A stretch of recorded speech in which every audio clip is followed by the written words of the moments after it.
ہوگا اور بیٹے خدمت میں حاضر، یعنی کہ ایک بیٹا کوئی عہد میں ہے، دوسرا بیٹا کن عہد میں ہے، تیسرا جی وہ تو نہیں جی سارے بیٹھے جی وہ تو باہر ہی ہے۔ اچھا جی تو کی کہتا وہ جی کفن لایا ہو یا مر جاؤ، تو مر جاؤ تو جا قبرستان میں مر جا، ہماری کیا ذمہ داری ہے تو لینا، جا بے ایمان کہیں کا۔ 6-7 بیٹے سارے باہر بٹے ہوئے، یہ اللہ کا عذاب ہے، اس بینک بیلنس پر خدا کی لعنت و قہر۔ بیٹے ابا جی کے سامنے ہو،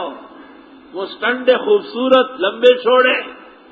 2 بازار جا رہے ہیں، 2 زمینوں پہ جا رہے ہیں، 2 دفتروں میں جا رہے ہیں، تو پھر بھی گھر موجود ہے، کھانا کھلانے کے ساتھ موجود ہے۔ یہ اللہ فرماتے ہیں نعمت ہے کہ بیٹے ماں باپ کے سامنے حاضر ہو، اور ایسے لالچی ماں باپ ہو گئے جو بیٹا گھر پہ رہتے کہ یہ نکما ہے،